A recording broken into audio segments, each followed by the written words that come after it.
할렐루야. 오늘도 예배하는 여러분들에게 아버지 하나님의 은혜가 더욱 충만하기를 축복합니다. 우리 지은이가 플룻을 이렇게 하는 거 보니까 이제는 플룻을 좀 비싼 걸로 바꿀 때가 되지 않았나 그런 생각을. 그치 지은아, 그치? 마음은 원이로 돼. 참 맞아요. 좀 비싼 걸로 바꾸면 소리가 더 좋아지긴 사실이더라고. 날이 많이 덥습니다. 그래도 예배하는 날이 기대가 되고 항상 감사합니다. 한 주간 동안 믿음으로 잘 살아주셔서 고맙습니다. 마주보고 인사합시다. 고맙습니다. 진심으로 고맙습니다. 믿음으로 잘 살아주시는 그런 모습이 주일에 이렇게 뵐 때마다 정말 고맙고 감사합니다. 기독교 사회심리학자이자 인문주의 철학자인 에리 프롬은 1976년 그의 저서 소유냐 존재냐라는 책에서 이렇게 말했습니다. 오늘날 인류는 더 많이 가지려는 소유형의 인간에서 내가 어떤 존재가 되느냐는 존재 지향으로 가야 인류의 미래가 희망이 있다. 1976년도에 이분이 한 얘기입니다. 76년도. 굉장히 많은 세월이 지나지 않았습니까? 그러면 지금 우리의 사는 모습을 한번 보십시오. 가만히 보면 이분의 이론은 그겁니다. 산업혁명을 시작으로 인간이 소유에 대한 열망이 커지기 시작했습니다. 예전처럼 농사 조금 짓고 내가 뭔가를 얻는 이것보다도 이젠 지역을 넘어서 더 많이 가지려는 자원에 대한 경쟁도 시작됐습니다. 더 가지려 하고 많이 가지려 했고 많이 가지면 행복한 줄 알았습니다. 근데 가지면 가질수록 행복이 예전 같지 않다라는 얘기입니다. 많이 가지면 행복할 줄 알았는데 불행한 일들이 더 커지더라는 얘기입니다. 소유형의 인간은 없으면 불안하고 요동하고 건드리면 터질 만큼 불안하게 삽니다. 가만히 보면 맞습니다. 발전을 하고 더 발전하는데 정신적으로 사람들은 더 피폐해지고 더 어려워지는 그런 상황을 보니 맞습니다. 소유형 인간의 한계라는 얘기입니다. 그런가 하면 존재형 인간은 상황이나 형편에 요동하지 않습니다. 스스로의 존재감에 만족을 하는 지혜를 갖습니다. 특히 신앙은 그렇습니다. 매일 만나는 현실과 상황에서 하나님의 영광을 꼭 생각합니다. 하나님의 뜻을 생각합니다. 우리가 세례받기 전에 성경 공부할 때 뭘 배웁니까? 사람의 제일 되는 목적이 무엇이냐? 하나님을 영화롭게 하는 것과 그를 영원토록 즐거워하는 것이다. 목적이 바뀌었습니다. 하나님을 영화롭게 하는 것과 그를 영원토록 즐거워하는 것이다. 존재형 인간의 삶을 시작하게 됐다는 겁니다. 인식이 존재를 바꿨습니다. 우리가 이 은혜 받은 사람들의 그런 흔적을 쫓아가는 그 첫 주일에는 성령으로 난 사람에 대해 우리가 공부를 해봤는데, 그날 언급된 두 사람이 니고데모하고 아리마테 요셉 아닙니까? 이분들의 과정이 신앙적으로는 참 어떻게 인간이 소유형에서 존재형으로 바뀌었는지를 볼 수 있는 모습이라고 저는 생각을 해요. 니고데모를 보십시오. 사내들인 공회원이었고 유대사회의 최고 우두머리였습니다. 70명 중 하나인데, 그런데 이 사람은 자신이 명예와 자신의 신분이 내가 예수님 앞에 예수를 내 선생이나 스승으로 두는 것을 두려워했습니다. 왜? 내가 신분이 있는데, 사회적 지위와 체면이 있는데 갈릴리 나사렛 사람이라고 이 예루살렘에 있는 종교인들은 굉장히 무시를 했었거든요. 그러니까 어떡합니까? 나 자신의 명예와 체면이 중요했습니다. 한밤중에 사람들 없을 때 예수님을 몰래 찾아오지 않았습니까? 왜? 그 전까지는 나 스스로의 것이 중요했기 때문에 그런 겁니다. 아리마테 요셉 보십시오. 자기 집안을 위해서 동산을 준비했습니다. 묘실이었습니다. 엄마 아빠 누이고 식구들 놓고 자기 가문의 묘실을 예루살렘 감난산자락에 딱 준비해 놓은 사람입니다. 유대인의 내노라 하는 부자였습니다. 그런데 이 사람이 성경은 뭐라고 얘기했습니까? 예수의 제자더라 하는데 유대인들이 두려워 숨겼다라고 얘기를 합니다. 즉 예수님 오시면 말씀도 듣고 믿습니다 하고 같이 다녔습니다. 존중하고 뭐 밥도 사고 다녔겠죠. 그런데 감히 유대인들한테 내가 예수 믿는 제자인 걸 티를 내고 싶지 않았던 겁니다. 소유형 인간의 전형적인 모습이죠. 나를 지켜야 되고 내가 중요했던 겁니다. 은혜를 받아도 말씀을 들어도 일단 나는 지키고 봐야 되는 겁니다. 나를 포기하지 못했습니다. 그런데 예수님이 십자가에 달리시는 그 순간 이 두 사람의 변화를 보십시오. 예수님을 만난 다음 니고데모의 변화를 보십시오. 사내들인 공회에서 예수를 잡고자 사람을 보내고 막 그러니까 니고데모가 그 70명 중 한 사람이 69대 1로 맞섭니다. 아니, 우리의 율법은 사람이 잘못한 게 드러나지도 않았는데 판단을 하느냐? 그랬더니 그 69명이 뭐라 그럽니까? 너도 갈릴리 사람이냐? 너도 그 하수인이냐? 라고 말하지 않습니까? 니고데모는 소유형의 인간에서 존재형 인간으로 확실히 거듭난 겁니다. 이제 더 이상 내가 아니라 주님을 증거하는데 주저하지 않았다는 얘기입니다. 아리마대를 보십시오. 숨겼습니다. 두려웠습니다. 유대인들이 나를 아는 것, 내가 예수의 제자라는 것을 알까봐 걱정스러웠습니다. 왜? 내 사회적 지위와 체면이 있는데. 그런데 예수님이 십자가에 달려 돌아가셨다는 얘기를 듣고 빌라도에 가서 찾아가서 얘기하지 않습니까? 예수의 죽음을 달라. 이제는 만인 앞에 공포를 합니다. 나는 주의 사람이다. 그리고 자신의 가족과 가문을 위해 준비한 묘실에 예수님을 처음 눕히는 인생이 됐습니다. 누가 뭐래도 저 사람 예수 믿는 사람이에요. 존재형 인간이 됐다는 얘기입니다.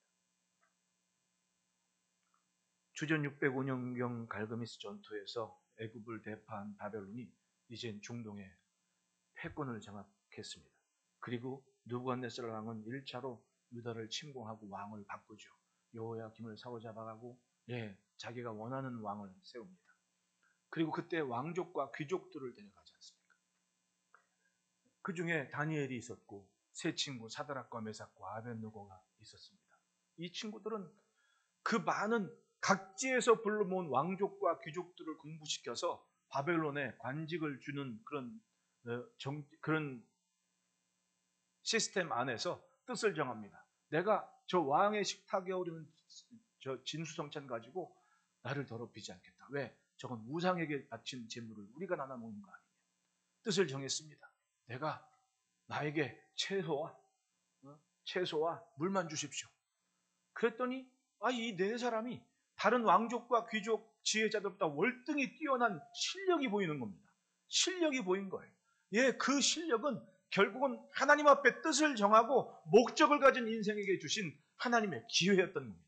하나님께서 간수장에게도 은혜를 입게 하고 왕에게도 은혜를 입게 해서 관직을 받는데 그렇게 세계 각곳에 몰려든 유능한 젊은이들 중에 빼어난 인물로 먼저 관직을 받은 겁니다. 얼마나 시기 질투가 많았겠습니까? 약이 오른 겁니다. 똑같이 왔는데 왜 저놈들은 우리보다 더 잘 되는 거야? 약이 올라서 가만히 조사를 해봤더니 자기들이 저 사드락과 메삭과 아벳느고를 올먹을 수 있는 것은 신앙밖에 없다. 신앙이 저들의 아킬레스건이다. 그리고 왕한테 얘기합니다. 왕이시여, 왕이 얼마나 큰 일을 행하셨습니까? 왕을 기념하기 위해서라도 금신상을 세우고 한 몇십 미터 되는 금신상 세우고 왕의 신상만 다 절을 하게 해야 됩니다. 이걸 황제의 영으로 공표를 하십시오. 그러니 왕이 기분 좋아가지고 금신상에 절을 안 하면 다 죽인다. 이렇게 된 거예요. 그런데 이 사드락과 메삭과 아벳느고가 절을 합니까 안 합니까? 안 했습니다. 딱 계획대로 된 겁니다. 셈내는 사람들의 계획대로 절을 안 하니까 왕도 자기가 도장 찍어서 칙령을 냈는데 어떻게 거스를 수가 있습니까? 아무리 자기가 총애하는 신하들이었지만 그래 풀무불 준비해라. 그랬더니 이 사람들이 다른 때보다 한 7개는 더 불을 뜨겁게 데폈다고 하지 않습니까? 이 사람들이 왕 앞에 붙잡혀갔습니다. 왕도 아까워요. 눈 한번 딱 감고 절 한번 하면 되지. 그걸 뭐 이렇게 아쉬워서 그렇게 버티냐. 그때 이 세 친구들이 뭐라고 얘기합니까? 다니엘서 3장 17절 18절에 왕이여 우리가 섬기는 하나님이 계시다면 우리를 맹렬히 타는 풀목 가운데서 능히 건져내시겠고 왕의 손에서도 건져내시리이다. 그렇게 하지 아니하실지라도 왕이여 우리가 왕의 신들을 섬기지도 아니하고 왕이 세우신 금신상에게 절하지도 아니할 줄을 아옵소서 라고 이야기를 합니다. 자신들의 존재의 목적이 무엇인 줄 알았습니다. 존재의 고백을 했습니다. 왕이여 하나님이 계시다면 우리를 절대로 이 풀에 타지 않게 할 겁니다. 그렇게 아니하실지라도 우리는 왕의 금신상에 절하는 그런 사람들 아닙니다. 우리를 물러보지 마십시오. 이러면서 자기의 중심을 딱 지키고 그래 던져지지 않습니까? 성경을 보면 이 사람들은 멀쩡했는데 불이 너무 뜨겁게 타올라서 이 사람들 던진 사람이 타 죽었다고 얘기를 해요. 할렐루야. 그야말로 자신의 존재를 귀하게 여기고 하나님의 영광을 자기 인생의 목적으로 삼은 사람들의 이야기가 성경에 기억하는 흔적을 남는 인생들의 모습이었습니다. 요셉을 보십시오. 성공도 좋지만 중요한 것은 정말 하나님을 놓치지 않는 신앙 하나로 버텼더니 하나님은 자기 힘으로 애쓰고 힘쓰는 소유형의 인간이 아닌 이 존재의 목적을 분명한 요셉을 위기의 때에 가장 귀한 생명의 그런 복을 나누는 인생으로 사용하셨습니다. 살다 보면 우리가 모르는 하나님의 목적이 우리의 삶에는 있는 겁니다.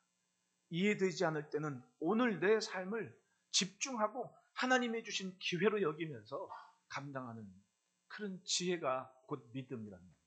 내가 우리 집사님들하고 가끔 운동할 때 그걸 느껴요. 골프를 가끔 쳤는데 골프는 제가 가끔 쳐가지고 실력이 늘지는 않습니다. 10년 전이나 지금이나 똑같아. 나는 참 신기해요. 왜 그걸 못하는지. 제가 근데 그걸 하면서 이게 참 좋은 운동이다라고 배운 게 그겁니다. 공을 딱 치면 우리 최경주 선수나 이런 사람 보면 딱 치면 막 270m 얼마 가잖아요. 근데 대한민국 평균 남자가 180이래요. 180. 그러니까 얼추 180 가면 잘하고 있구나 이거예요. 우리 선생님은 연세가 70이 거의 되신 분인데 180, 190을 가시더라고요. 이분은 한 30몇 년부터 그냥 그때부터 골프를 하신 분이라 나이가 중요한 게 아니더라고요. 가만히 보면. 어쨌든 내가 그걸 느꼈습니다. 처음 제일 긴 채를 가지고 치면 제일 많이 가야 될 거 아닙니까? 네? 선수들은 막 300m도 가는데 네? 어떤 친구, 우리나라 친구 며칠 전에 홀인원 했다고 뉴스에도 나오더라고요. 똑같은 질을 똑같이 했는데 나는 한 150 가면 안 가는 거예요. 그렇다고 게임이 끝납니까? 어느 때는 150 가고 어느 때는 200 가고 어느 때는 120분이 안 가고 어느 때는 요 앞에 레이디티 앞에가 떨어져도 두 번째 샷이 있지 않습니까? 그 두 번째 샷을 치면 어느 때는 드라이버보다 더 많이 가더라. 190도 가고 220도 가고. 야, 이게 신기한 겁니다. 한 번도 똑같이 간 적은 없는 거예요. 한 번도 내 욕심대로 저 멀리 떨어지는 게 아닙니다. 첫 공이. 어느 때는 요 앞에 떨어지더라고. 그런데 누가 그러더라고요. 숨만 붙어 있으면 된다고. 숨만 붙어 있으면 된다고. 맞아요. 공이 죽지만 않았으면 나한테는 두 번째 기회는 또 있는 겁니다. 그걸 잘하면 되죠. 참 좋은 공부가 되더라고요. 가만히 보면 우리에게 주어진 시간이 내 의지가 전부라고 생각할 때는 그런 마음이 생기질 않는 겁니다. 오늘 잃은 것 때문에 무너지고 오늘 없는 것 때문에 아픈 인간이 되는 겁니다. 소유형 인간의 전형적인 모습이죠. 그러니까 정신적으로 피폐해지는 거예요. 존재형 인간은 이만큼을 갖든 저만큼을 갖든 내가 취할 영광이 아니라 주님의 것이라는 믿음을 가지면 딱 그만큼이 내가 하나님께로부터 하나님께로 돌릴 영광이라는 믿음을 갖고 삽니다. 여러분 따라합시다. 좋은 것은 주의 것이다. 주님께 드리는 그 마음, 그게 중요한 겁니다. 오늘 본문에도 확실한 존재감으로 자리한 나사로, 이 사람은 죽었다 산 사람입니다. 여러분 사람이 죽었다 다시 온 사람 있습니까? 제가 상상을 한번 해봤습니다.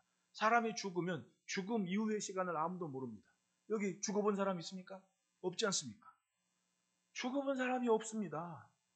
그런데 그 죽은 사람이 이미 나흘이나 된 사람이 저 너머에 있다가 나사로야 나오너라 하는 그 음성 듣고 다시 왔다는 얘기예요.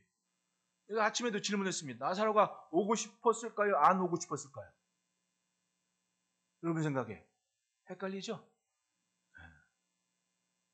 나사로가 천국에 갔으면 오고 싶었을까요? 안 오고 싶었을까요?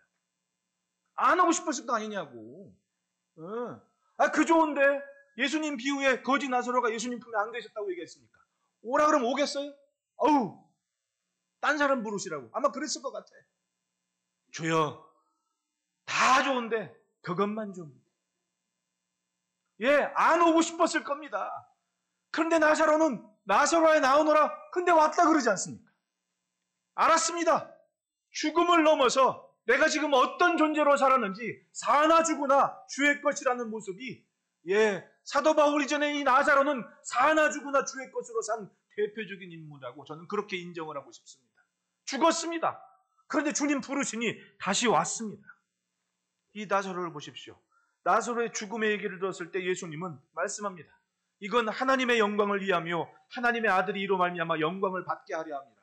맞습니다. 나사로가 병들고 시름시름 앓다가 죽었는데 이 사람이 죽은 것은 하나님의 영광이라고. 맞습니다. 사나 죽으나 살았을 때도 죽었을 때도 나사로는 굉장히 예수를 위한, 주님을 위한 뭔가를 감당한 인물이었던 거예요. 죽음마저도 주님의 영광이 되도록 그렇게 살았던 인생. 34절 35절에 이르시되 그를 어디에 두었느냐 이르되 주여 와서 보옵소서 하니 예수께서 눈물을 흘리시더라. 얼마나 그 관계가 돈독했는지, 그리고 남달랐는지.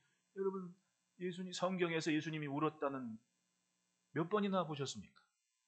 예수님이 성경을 보면 딱 3번 눈물을 흘리셨다고 얘기를 해요. 한 번은 눈물이라는 표현보다 통곡이라고 표현해요. 히브리서는. 2번 있는데 그 2번은 또 뭐냐 하면 복음서에 나타나는 2번은 첫째가 이거예요. 나사로. 둘째는 마지막에 예루살렘 입성하시기 전에 겟세마네 동산, 감람산에서 예루살렘 성을 보고 우셨다고 얘기를 해요. 지금도 그 자리에 눈물교회라고 기념교회가 세워 있더라고. 거기서 우셨다. 딱 3번 우셨는데 그중 한 번이 나사로 때문에 울었다고 얘기를 해요. 그렇다면 예수님과 나사로의 관계가 얼마나 지대한 관계입니까? 사람의 생각으로 이해할 수 없는 굉장한 관계가 뭔가 담겨진 이야기가 있었습니다. 그랬으니 죽었는데도 나사로야 나오너라는 그 음성을 듣고 순종해서 주님 앞에 나오더라. 할렐루야. 그렇습니다. 상상만 해도, 생각만 해도 참 즐겁고 참 묘한 거 아닙니까? 그전 천국에 앉아 있을 텐데 예수님이 나사로야 불렀다고 제가 다시 좀 갔다 와야겠습니다. 그래 허락받고 왔을 거 아니에요. 재밌지 않아? 네? 그 시간이 있었을 거 아니냐고. 그만큼 나사로는 예수님을 놓치고 싶지 않았고 주님을 향한 분명한 목적이 있었다는 얘기입니다. 확실한 존재형 인간이지. 맞습니다. 무엇을 위해 사느냐? 주님을 위한 삶을 가진 우리는 이미 그런 삶을 감당합니다. 그랬으니까 지난 한 주간도 믿음으로 열심히 살고 이 아침에 하나님을 예배하기 위해서 이 자리를 지키고 있는 거 아닙니까? 저 애들부터 저 어른까지, 우리 권사님들이 이렇게 앉아 계시지만 참 더 건강하게 장수하시기를 바랍니다. 저 한 대학 교수인 장수의학자 교수 한 분이 그 100세 되시는 분들이 이렇게 조사를 해봤는데 강원도 양양에 계신 그분은 얼마 전에 백수연을 하신 분인데 2년 전에 한번 뵀대요. 똑같대. 2년 후나 지금. 그때 2년 전이나 지금이나. 근데 자기가 뭐 때문에 그런가 했더니 돋보기 끄고 마르고 닳도록 성경은 놓치지 않더라는 거예요. 그분이 장수한 비결은 성경이었어요. 그리고 당신이 오늘 사는 것은 주의 은총이라고 자랑을 하더라는 겁니다. 이분의 신앙이 장수의 비결이라고 썼어요. 또 한 분은 저 소록도에 계신 분인데 10대, 20대부터 10대 때 그 소록도에 들어가가지고 100세가 되신 분입니다. 그분이 자신을 보자마자 그렇게 묻더래요. 선상, 예수 믿으시오? 물어보더랍니다. 선상님, 예수 믿으시오? 예수 믿느냐 이겁니다. 당신이 그 얘기를 한 겁니다. 예수님이 아니었으면 약 먹고 죽어도 벌써 죽었을 인생이 나라. 그런데 참 예수님 믿고 나니까 주님은 늘 자기의 그 아픔과 상처와 억울함과 원통함을 넣어두라고 하신다. 왜? 내가 이 안에 넣어두면 예수님이 다 아신다고. 그 할머니가 지금 100세가 되셨다고 얘기를 해요. 가만히 보니 장수의 비결은 신앙이었고 예수 잘 믿는 거였다. 마주보고 인사합시다. 예수 잘 믿읍시다. 그것이 지금 이 시대를 사는 우리의 존재감이어야 됩니다. 그렇다면 나사로가 어떻게 살았을까요? 첫째는 따라합시다. 주를 위한 삶에 우선한다. 나사로가 병들었다고, 아프다고 예수님 빨리 오시라는 이야기를 들었을 때 예수님이 그 반응하신 구절을 보면 4절에 예수께서 들으시고 이르시되 이 병은 죽을 병이 아니라 하나님의 영광을 위함이요 하나님의 아들이 이로 말미암아 영광을 받게 하려 함이라. 15절에는 내가 거기 있지 아니한 것을 너희를 위하여 기뻐하노니 이는 너희로 믿게 하려 함이라. 그러나 그에게로 가자라고 말씀하셨습니다.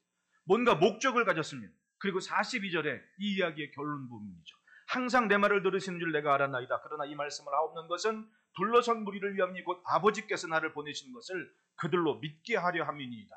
뭔가 목적을 가진 인생으로 이 세상을 살았고 지금 아팠던 거예요. 그리고 죽었다라고 말씀하는 거예요. 그런데 이야기를 가만히 보면 나사로가 한순간에 아파서 죽은 게 아니에요. 11장 1절 말씀을 보면 어떤 병자가 있으니 이는 마리아와 그 자매 마르다의 마을 베다니에 사는 나사로라 라는 말씀 구절을 보면 어떤 병자가 있으니, 즉 병자가 사는 마을 베다니라고 얘기를 하는 거 아닙니까? 그렇다면 나사로는 한순간에 병들었던 거예요? 원래 병자였다는 얘기예요? 원래 병자였다는 얘기입니다. 원래 늘 알았어요. 시름시름. 그 아픔이 계기가 돼서 예수님이 오가시는 길에 그 베다니에서는 꼭 그 집에 들어가서 기도해 주셨고 같이 밥 먹으면서 대화하셨고 그게 정말 고마웠던 겁니다. 그러니까 예수님은 예루살렘에 가는 길에 이 베다니는 꼭 들렸던 것을 사도 요한이 기록하고 기록을 한 거 아닙니까? 그러니까 어떤 병자가 있으니 사도 요한의 기억에는 늘 병 때문에 시름시름 앓던 사람이 이 나사로였던 거예요. 근데 예수님만 만나면 좋아지더라고. 그러니까 이 나사로가 병들었을 때 예수님이 그곳에 없었거든요.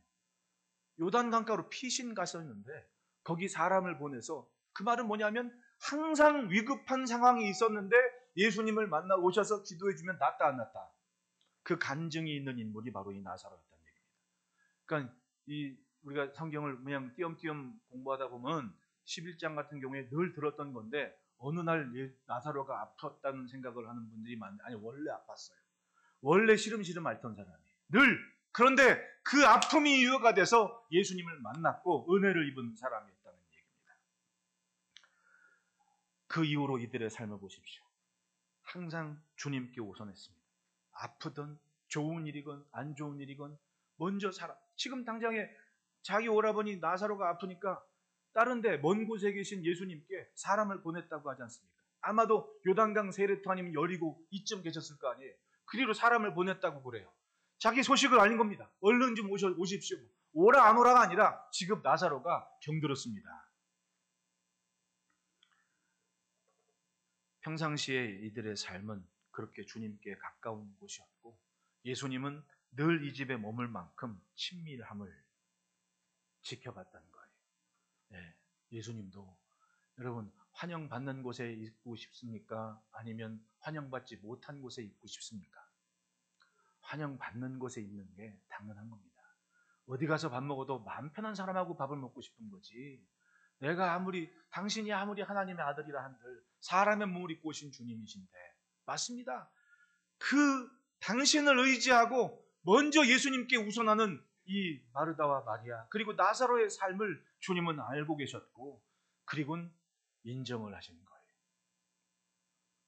이들 이야기의 후반부에 가면 결국은 주님을 찾고 주님을 의지하는 이들에게 주신 메시지가 있습니다. 요한복음 10장 13절에 보면 너희가 내 이름으로 무엇을 구하신 내가 행하리니 이는 아버지로 하여금 아들로 말미암아 영광을 받으시게 하려 합니다. 나사로나 주님의 제자들이나 따지고 보면 주님을 의지하는 인생이 이렇게 된다라는 샘플, 모델이 되는 것이고 그것으로 아들에게 영광을 받으시게 하려 함이신 하나님의 뜻을 가졌다는 거예요.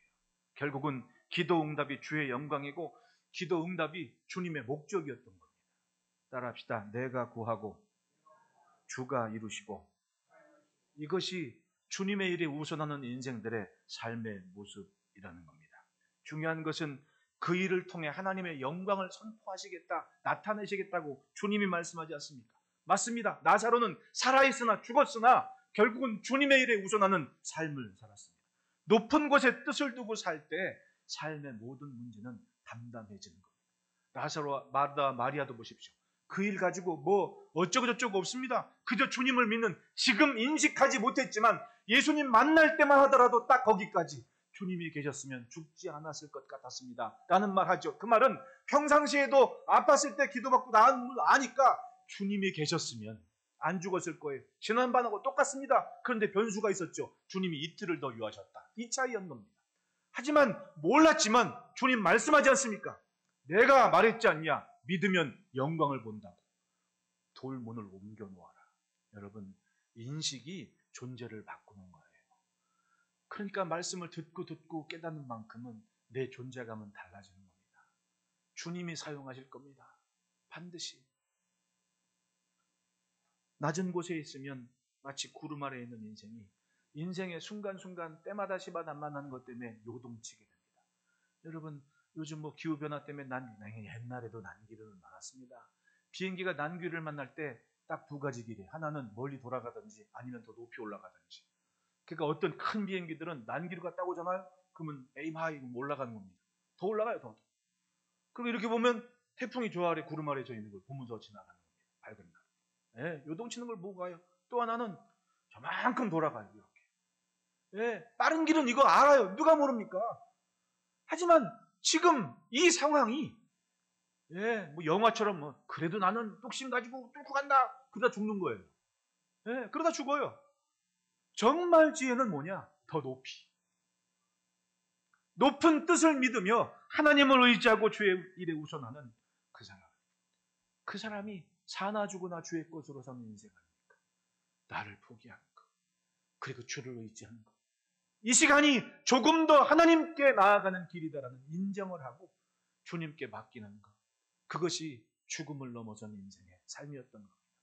둘째로는 따라합시다. 주의 일하심을 신뢰한다. 내 존재의 시간, 그것은 온전히 하나님의 시간에 맞출 수 있는 지혜, 그 믿음을 가지라는 겁니다. 그 인식을 해야 된다는 거예요. 누가? 내가. 내가 원하는 시간과 주님이 원하는 시간 차이에 기도를 하고 주를 의지하는 만큼 내 믿음의 뿌리는 깊어지는 겁니다. 지나고 보면 내가 기도한 그것이 내가 원하는 그때는 아니지만 주님의 시간에 이루어진 걸 나는 깨닫게 돼요. 우리가 지금까지 온 시간을 잠깐 한번 회고해 봅시다. 작년에 무슨 일이 있었는지, 10년 전에 무슨 일이 있었는지. 아니, 지금 우리 이 집사님 현이를 딱 가슴 품에 안았지만 그 낳기 전에 내가 어떻게 살았는지 생각해 보면 한 번이라도 내가 원하는 것, 내가 조마조마하면서 신음 속에 기도했던 그 하나를 하나님이 안 들어주신 게 없더라는 거지. 맞아요. 그때는 몰랐습니다. 하나님 지금 왜 나를 이렇게 내버려 두십니까? 그런데 지나고 보니 하나님은 그런 나를 내버리는 것이 아니라 하나님의 준비하시는 시간이 있었다는 얘기예요. 이 차이가 결국은 기도 시간이었고 기다리는 시간이었다는 거예요. 6절 보십시오. 나사로가 병들었다 말 들으시고 그 계시던 곳에 이틀을 더 유하시고. 아니 딴 때 같으면 그래서 얼른 가자 하실 분이 하필이면 왜 이틀을 더 유하시냐는 얘기입니다. 그렇다고 사람 또 보내서 왜 안 오시냐고 보치지도 않습니다. 그냥 기다리고 그리고는 죽은 거예요. 맞습니다. 내가 원하는 대로 되질 않았습니다. 마리아나 마르다의 입장에서는 나사로의 입장도 딴 때 같으면 주님 오셔서 기도해 주시고 내가 나았는데 얘들아 나 먼저 갈게. 갔을 거 아니냐고 그 집 분위기가. 맞습니다. 내가 원하는 게 아니었어요. 끝났습니다. 그런데 천국 가 있는 나사로가 들었을 거 아닙니까? 나사로야 나오너라. 하나님께서 보좌에 앉아 계신 하나님께서 나사로야 너 오래. 그리고 나사로가 그때가 아니지만 주님이 나를 다시 부르시는구나. 그건 신나서 무덤에서 칭칭 동여매고 뛰어다녔다고 그러지 않습니까? 할렐루야. 맞아요. 하나님의 시간이 분명히 있다는 겁니다. 그 시간을 기다리는 것, 그것이 곧 믿음이고 나 자신의 존재를 통해서 하나님께서 뭔가 하시고 싶은. 맞아요. 우리는 내 영광에 집착하고 삽니다. 내 면류관에 집착하고 살아요. 그런데 하나님은 그게 아니고 내 거야, 내 거. 내 거. 그렇게 말씀하시는 응답의 시간이 있다는 겁니다. 아마도 본문의 상황 이전에 보면 10장을 보면 예수님이 예루살렘 성전에서 내가 나를 본 사람이 아버지를 본 거야. 그런 말 한마디에 막 유대인들이 돌로 치려하고 난리가 나니까 피신한 거예요. 요단 강가로. 성경을 보면 요단 이 세례 주던 곳으로 가셨다고 얘기를 해요. 그러니까 여리고나 요단 어디 그쯤 가셨겠지. 그런데 다시 이제 이틀 유하시고 나사로가 죽은 걸 아니까 예수님이 그런 겁니다. 이제 가자. 7절 8절 보십시오. 그 후에 제자들이에게 이르시되 유대로 다시 가자 하시니 제자들이 말하되 납비여 방금도 유대인들이 돌로 치려 하였는데 또 그리로 가시려나니까. 그러니까 아마도 제자들 생각에는 유대로 다시 가는 건 아무래도 위험하니까 예수님이 저 평상시와는 다르게 나사로가 병들었다고 그러는데 안 가시고 지체하셨나 이렇게 생각했나 보지요. 근데 예수님은 제자들의 생각과는 달랐습니다. 더 큰 영광을 준비하고 있었던 겁니다. 아예 확실하게 내가 아버지께로부터 온 것을 증거해야겠다는 다짐을 하시고 좀 기다리셨습니다. 그랬더니 아니나 다를까 예수님은 아셨습니다. 나사로가 죽었다.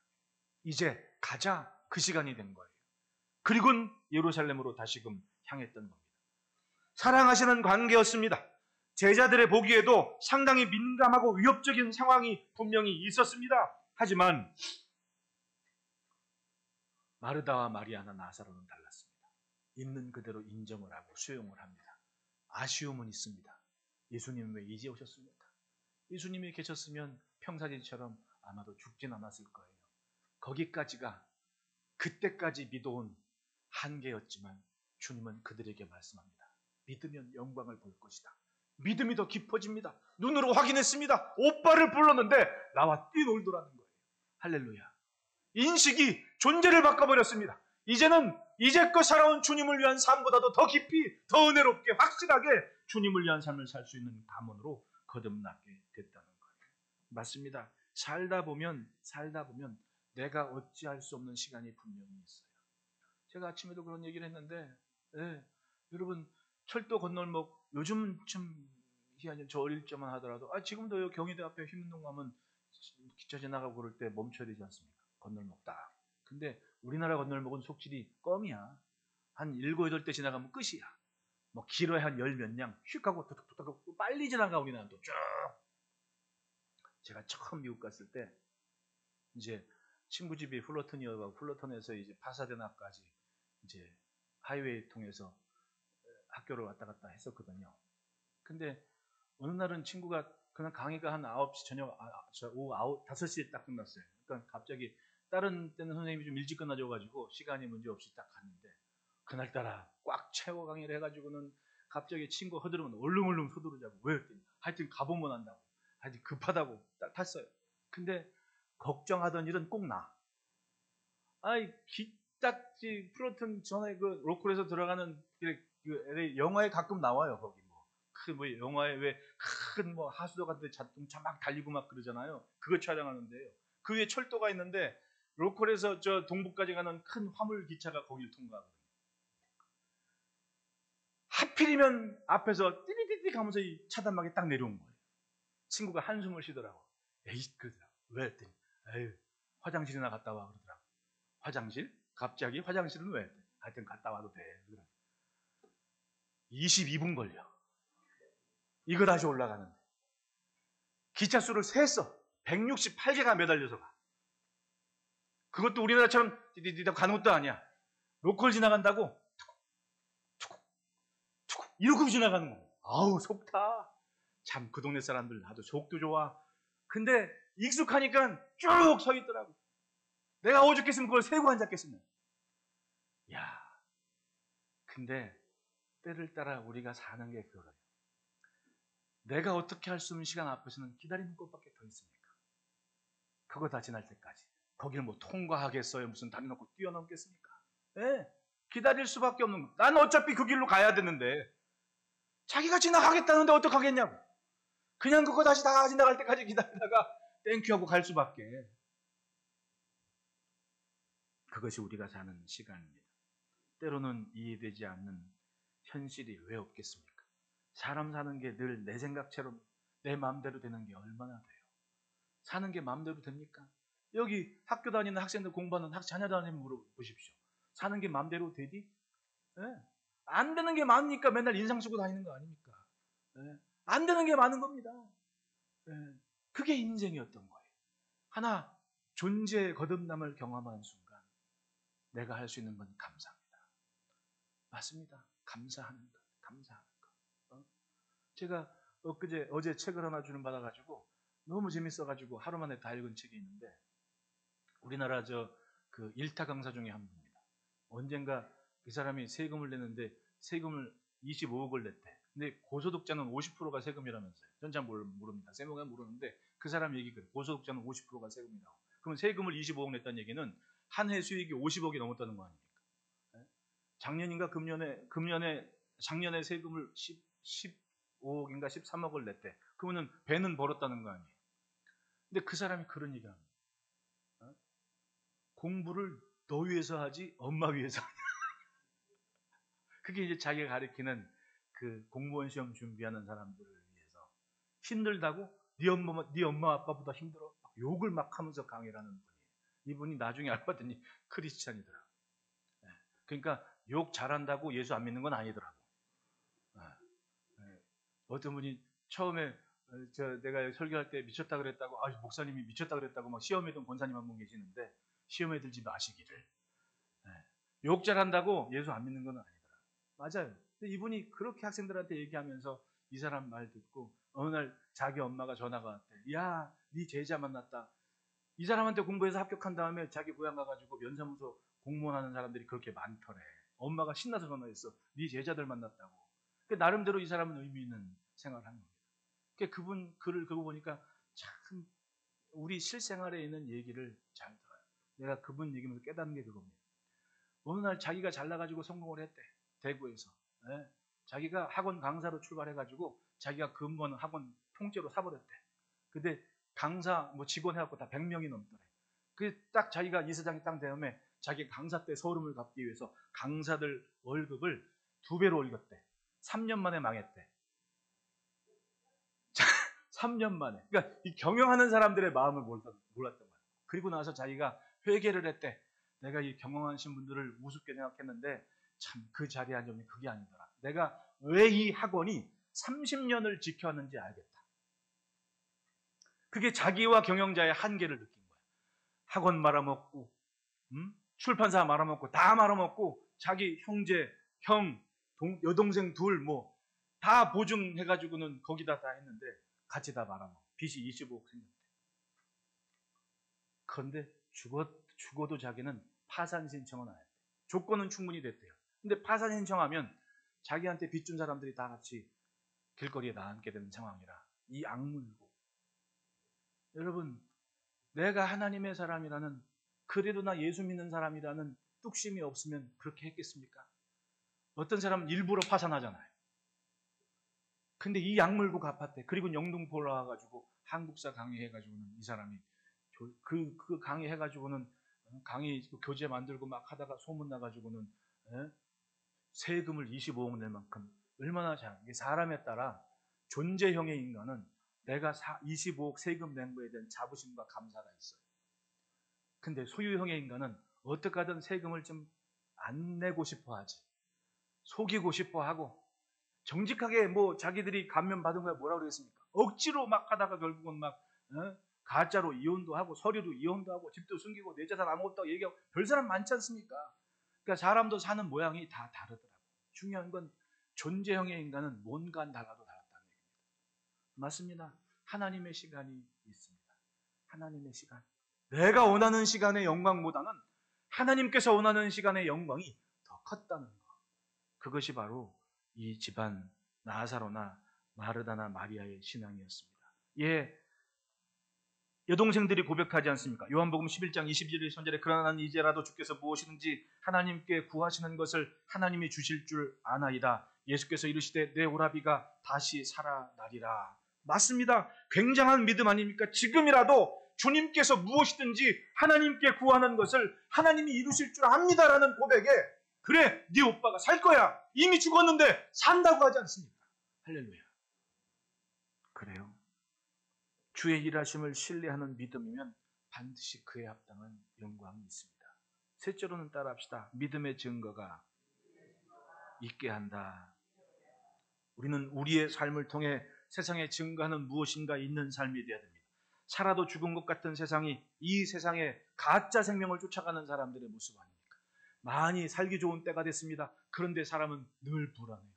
차라리 아무것도 몰랐을 땐 마음 편한데 알면 알수록 인간이 불행해지고 불안해지는 겁니다. 만약 하나님을 의지하는 시간이 아니면 저도 가끔 저도 기도하다가 돌이켜서 말씀 준비하다가 보면 이런저런 생각 날 거 아닙니까? 참 아차하는 시간이지만 하나님을 조금 더 붙잡는 것이 그게 확실히 맞다. 저는 제가 옛날에 저희 집사람 피아노 가르치는데 어떤 장안동에 좀 큰 교회 부흥 강사로 유명한 목사님 계시거든요. 그분 교회 부목사님 사모님 한 분이 피아노를 배우러 왔대요. 와가지고는 그게 벌써 한 20년 전이니까 10몇 년 전이니까 하여튼 그런데 저희 아이 어릴 적이니까 꽤 오래됐습니다. 근데 그분 사모님이 와서 그러던 겁니다. 그 부목사님들 중에 그 정신과 상담 받는 분이 많다고. 근데 그때는 그래서 목사님이 왜 정신과 상담을 받지? 그렇게 기도하고 목사의 생활이 단순하지 않습니까? 집, 교회. 그게 전부예요. 뭐가 그렇게. 근데 제가 가만히 생각해 보니까 집, 교회에서 만나는 일이, 이 동서는 그게 전부인데, 아마도 뭐 그 양반들이 정신과 상담 받을 일이 집에서 자기 부인한테 받겠어요? 여기 자기 부인한테 스트레스 받아가지고 정신과 상담 받으시면 손 들어보십시오. 있어도 안 들려나? 없거든. 집에서 벌어지는 일로 그 정도는 아니거든. 그럼 답은 한 군데 아닙니까? 감당을 못하는 거예요. 그러니까 가만히 보니까 저도 뭐 요즘 공황장애니 뭐니 막 지금이야 막 이 뭐 신경 정신과 뭐 심리학 용어들이 막 회자되고 하니까 막 애들도 다 아는 용어가 됐는데 생각해보니 그겁니다. 저도 언젠가 정말 그때 목사 안수받기 전이었습니다. 솔직하게 너무 힘들어가지고는 제가 뒷산에 수락산이었는데 언젠가 얘기하지 않았습니까? 수락산인데 등산로가 굉장히 넓어요. 길도 잘 닦아놨습니다. 내가 어느 순간 딱 정신을 차리고 보니까 내가 등산로로 등산을 안 가더라고. 꼭 저 중공군처럼 145태 때 중공군 쳐들어갈 때 산자락으로 걸었다면서. 내가 산자락으로 걸더라고. 왜? 거긴 사람이 없으니까. 사람이 없는 산자락으로 걷다가 어떻게 지금 오솔길나가 딱 갔는데 사람 다니는 길은 저 아래 보입니다. 나는 산자락으로 가다 보니까 사람 없는 길에 가서 좋았어. 근데 누군가 걸은 오솔길이 있길래 한번 가볼까 하고 갔는데 거기 무덤이 있더라. 난 그 무덤 보고 충격받았잖아요. 그 정신을 차린 겁니다. 이거 아니다 내가. 이거 아니다. 그리고 밤에 기도하러 더 열심히 갔죠. 맞습니다. 기도. 하나님을 붙잡는 시간. 내가 그렇게 밤에 하나님께 붙잡는 기도의 시간이 아니었으면 아마 나 지금 여러분들이 이렇게 못 만나고 있었을 것 같아. 왜? 주님의 시간과 내 시간의 차이가 있었고 그 시간의 간격을 견딜 수 있었던 힘은 기도밖에 없었던 겁니다. 기도. 맞아요. 내가 하는 것, 주님이 하는 것. 그리고 증거는 결국은 내 삶이지. 여기서 주님이 하늘의 공중에 임하셔가지고 나를 믿어라 그러시겠냐고. 그러실 수 있지만 안 그러셨잖아요. 성경으로. 항상 병자니 아픈 사람이니 뭐 어떤 사람이건 만나서 말씀하시고 인식의 전환을 가져오고 그것이 믿음이 되게 하셔서 뜨거운 가슴으로 주님을 앞세우는 인생으로 만들지 않았습니까? 그리고 그들의 삶은 인정을 하고 인식의 전환을 가져오는 순간 믿음을 갖고 존재가 바뀌었습니다. 예수를 증거하는 사람으로. 할렐루야. 그렇게 주님은 오늘 이 시대에 나를 사용하고 계시는 거예요. 요한복음 11장 25절 26절에 예수께서 이르시되 나는 부활이요 생명이니 나를 믿는 자는 죽어도 살겠고 무릇 살아서 나를 믿는 자는 영원히 죽지 아니하리니 이것을 내가 믿느냐. 예수님 십자가 지시기 전에 죽으신다고 3년 동안 예수님이 제자들한테 가르쳤습니다. 내가 죽은 지 사흘 만에 부활할 거라고. 그런데 그때도 아무도 못 믿고 있었습니다. 아니 생각조차 안 하고 있었습니다. 그런데 예수님은 정말로 죽었다 산 사람을 확실하게 증거로 삼으시고 당신 옆에 앉혀두셨습니다. 요한복음 12장 1절 2절 보십시오. 6월절 엿새 전에 예수께서 베다니에 이르신 이곳은 예수께서 죽은 자 가운데 살리신 나사로가 있는 곳이라. 6월절 이 엿새 전은 뭐예요? 예수님이 십자가 지시기 전 그 6월절 아닙니까? 거기에 예수리의 잔치할 때 마련하는 일을 하고 나사로는 예수와 함께 앉은 자 중에 있더라. 맞습니다. 죽었다 산 사람이 죽음을 넘어선 사람이 마지막 6월절을 그리고 십자가를 그 죽으심을 준비하기 위해서 오르신 예수님 잔치 자리에 나사로가 떡하니 앉아있는 겁니다. 그건 메시지였습니다. 죽었다 살지 않았냐. 나 십자가에 죽지만 다시 살 거다. 메시지가 된 거예요. 할렐루야. 그때는 몰랐는데 나중엔 알겠으니까 사도 요한께서 기록을 한 것 아닙니까? 나를 믿는 자는 죽어도 살겠고 살아서 믿는 자는 영원히 죽지 아니하리라. 할렐루야. 우리는 우리의 존재의 의미를 분명히 할 때 내 삶의 열매, 결과가 아름다울 수가 있는 겁니다. 예. 오늘 내게 있는 형편과 상황만 생각한다면 내 길이 보입니까? 길이 없는 거예요. 파리올림픽 시작됐다고 난리죠. 이제는 실시간으로 우리가 다 접하니까 참 좋은 세상은 좋은 세상입니다. 그런데 여러분, 그렇게 소식이 빨리 전해지고 이제는 여기 대한민국에 있어도 미국이 어떻고 저 케냐가 어떻고 선수들의 실력이 다 나와요. 제가 몇 초 찍었대. 제가 뭐 몇 발 쐈대. 제가 뭐 몇 개 했대. 다 알아요. 그러면 올림픽 참가하기 전에 이미 금은동은 정해져 있는 거 아닙니까? 얘가 큰 실수만 안 하면 금, 얘가 큰 실수 안 하면 은, 얘가 설사만 안 하면 동 이렇게 될 거 아니에요 다. 그런데 그렇다고 한들 선수가 가야 안 가요? 다 갑니다. 왜?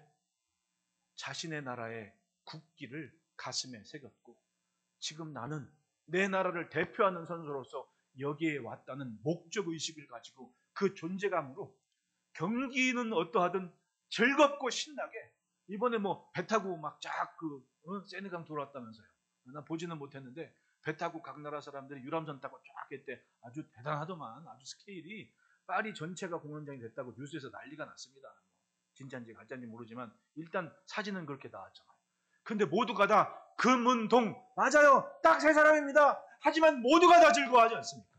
이게 존재감이었다는 얘기입니다. 존재감. 우리는 우리의 인생의 가장 귀한 깃발을 이미 가슴에 안고 내 가슴에 붙이고 삽니다. 그게 뭡니까? 마주보고 인사합시다. 오직 예수. 예수님이 하나님의 영광이 내 인생의 최고의 목적이라면 사나 죽으나 주의 것이로다. 오늘 내 상황이 크게 문제가 아니었습니다. 주를 신뢰하는 믿음이 문제고 내가 주님을 증거하고 나타내는 삶이라는 자기 확신입니다. 12장 11절 보십시오. 나사로 때문에 많은 유대인이 가서 예수를 믿음이더라. 맞습니다. 나사로 때문에 많은 사람이 예수를 믿었습니다. 나 때문에 예수 믿는 일이 많았으면 좋겠습니다. 따라합시다. 나 때문에. 그렇습니다. 나 때문에 예수 믿는 사람들이 있는 것. 생명도 죽음도 내 삶이 주님의 것이 되도록 우리 그렇게 삽시다. 그것이 죽음을 넘어선 인생들의 삶의 가장 귀한 모습이에요. 죽음을 넘어서 생명의 삶으로 주를 증거하는 은혜가 있기를 축복합니다. 기도하겠습니다.